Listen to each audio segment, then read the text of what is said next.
ભજન, સંતવાણી. નવાઈની વાત તો એ લાગે છે, ઘણી વખત એમ થાય નથી બોલવું, નથી બોલવું, નથી બોલવું, અને બોલાઈ જાય. શું કામ બોલાઈ જાય? જ્ઞાની પુરુષો જ્યાં બેઠા હોય, સજ્જનો બેઠા હોય, વિદ્વાન લોકો જ્યાં બેઠા હોય, કોઈથી કોઈ એકાંતમાં શાંતિથી બહુ ઊંડે ઊંડે થોડો વિચાર કરે તો સમજાય.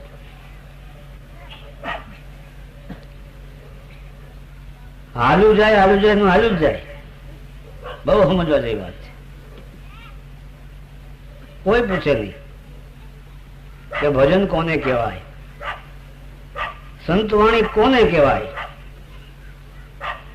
લોકગીત કોને કહેવાય, રાસડા કોને કહેવાય, ગઝલ કોને કહેવાય.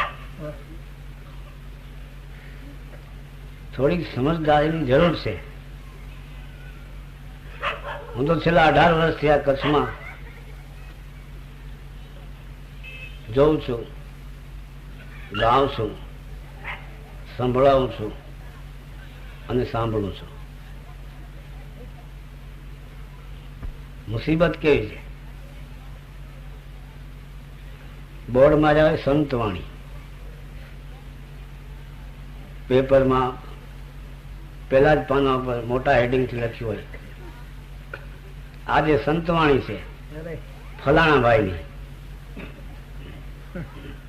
ફલાણા ભાઈની. કોઈ વિચાર ન કરે ફલાણા ભાઈ નો અધિકાર સંતવાણી કરવાનું શું? પૂછ્યું કોઈ દિવસ કોઈએ કે તમે સંતવાણી કેમ કરો છો? સંતવાણી કોણ કરી શકે?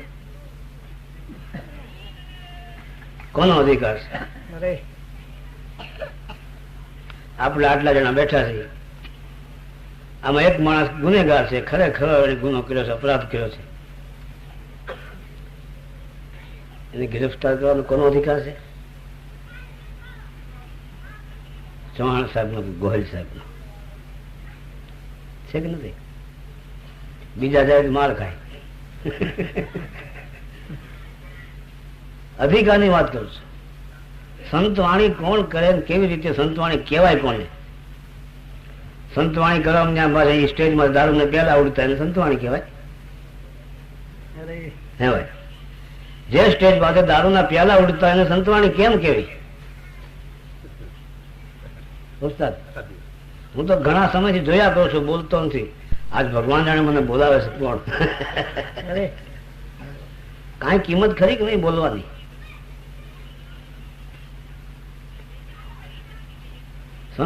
સંતવાણીમાં બાયો ભેગી ગાતી હોય ખરી? એમ પૂછું છું. બાયો વગરની ક્યાંય સંતવાણી હું જોતો નથી. એક પછી એક તમે કલાકાર એક પછી એક જોતા હોય, એની પડખે એક એક બબે બાયું હશે, છોકરીઓ દીકરીઓ હશે, પણ આમાં ન હોય. આ અરબના ઘરમાં ખોડિયાનો ગોખલો ન હોય. પણ કોઈ નથી કહેતું તમે સંતવાણી કરો છો ને આ શું બાજુમાં શું છે આ બધું? બસ એકબીજા દુઆ ખાતા જાય, આમ આમ કરતા જતા હોય, આમ દુઆ થતા હોય.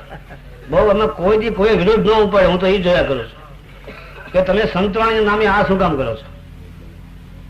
હે, તમે આનું બીજું શીર્ષક રાખો, કઈક બીજું નામ રાખો. સંતવાણી શું કામ રાખો છો?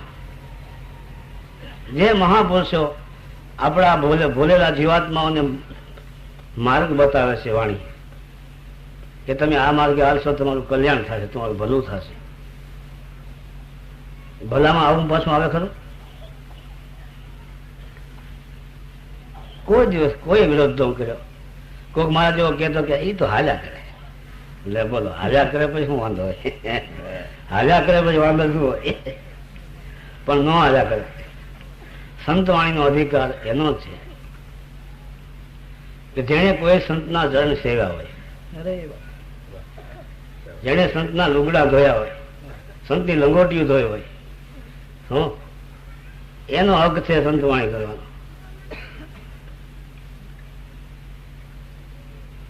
એટલે ભજન કોને કહેવાય, દોહા કોને કહેવાય, છંદ કોને કહેવાય, લોકગીત કોને કહેવાય, એનો પ્રાસમેળ કોને કહેવાય, વર્ણ હગાઈ કોને કહેવાય, માત્રા મેળ કોને કહેવાય, હવે કોને સમજાવું?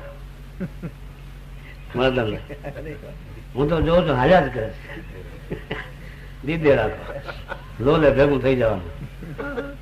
એ તમે વાત સાંભળી, લોલે ભેગું થવાનું?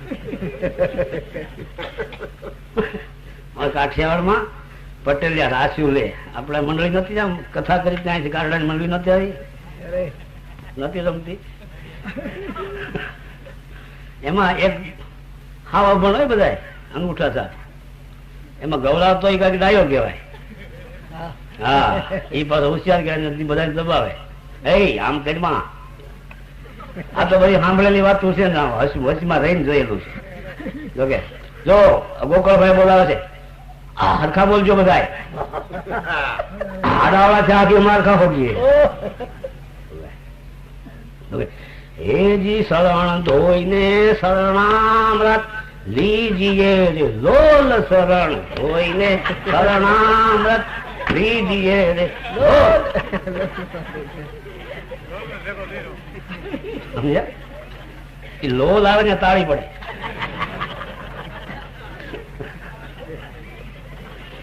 એમાં 2-3-4 લાઈન બોલાઈ જાય, પછી હિંચ માંથી પછી ડબલ થાય.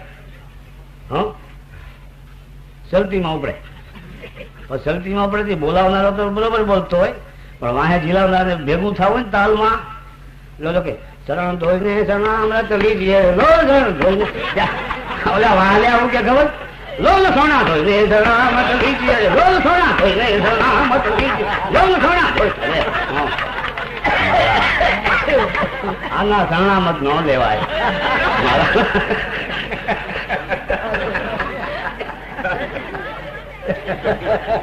આ બધા લોલે ભેગા થવા વાળા.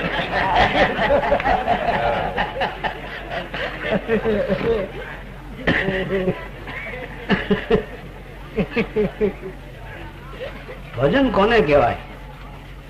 ભજનમાં શું પાવર છે, ભજનમાં શું કરંટ છે, મેં મારા જીવનમાં અનુભવ્યું છે. ભજન એટલે શું? ગમે એવા સારા કલાકાર રફી, આ બધા મોટા સારા ગાવા વાળા કહેવાય ફિલ્મી દુનિયામાં, પણ મેં એવો અનુભવ કર્યો કે એના ગમે એટલા સારા ગાવા વાળા, ગમે એટલું સારું ગાતા હોય, તાલથી ગાતા હોય, આરો હરો નોટેશન સમજાવતા હોય, બધું કરતા હોય, પણ એ 10 વખત સાંભળો, 11મી વખત નહીં ગમે. આ મારો જાતિ અનુભવ. 10 વખત સાંભળજો, 11મી વખત નહીં ગમે, હવે સાંભળ્યું છે. અને આ 150, 200 વર્ષ થઈ ગયા, પણ બરોબર ભાંગતી રાત હોય અને બધા એક મનથી બેઠા હોય, જેને તાર લાગી ગયા હોય, અને એમાં ઉપડે તાર ને તંબુરો સતીના હાથમાં. સતી કરે અલખ ધણીનો આરાધ, ત્યાં તો રૂવાડા સમ સમ સમ થવા. આ ભજન, આમાં કરંટ છે. આત્મવાણી કહેવાય, ગુરુમુખી વાણી કહેવાય, અને ઓલા જોડકણા કહેવાય. શું કહેવાય? એમ જો ભાવ કેવો છે હૃદયનો, આમાં ભાવ જોવા જેવો છે.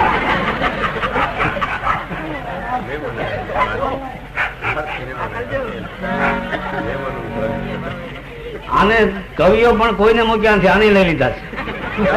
હા, કવિ કોઈને મૂકે નહીં. કે શ્વાન સમજે નહીં સંપમાં અગણિત દેતા ઉપદેશ. શ્વાન સમજે નહીં સંપમાં અગણિત દેતા ઉપદેશ, નજરે નાતીલા નિહાળી દિલમાં દાખવશે દ્વેષ. એ કોઈ દી સમજે નહીં.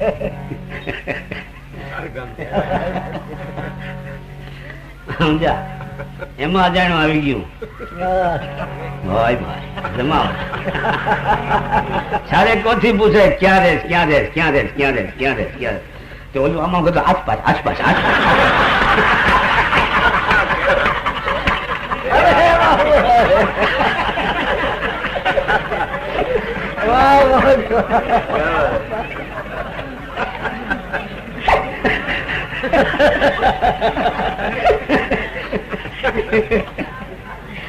આસપાસ વાળા થઈ પાય.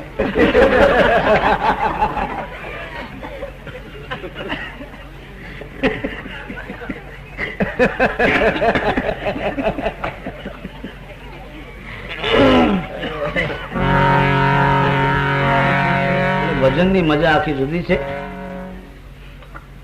ભજન ની અંદર મહાપુરુષોએ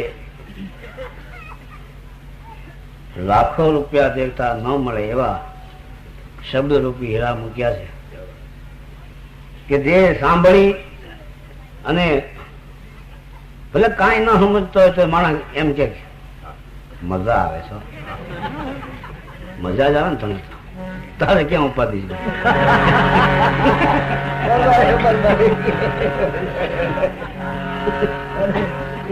બહુ મજા આવે. આવી નવી મજા કાયમ દેતા રહેજો.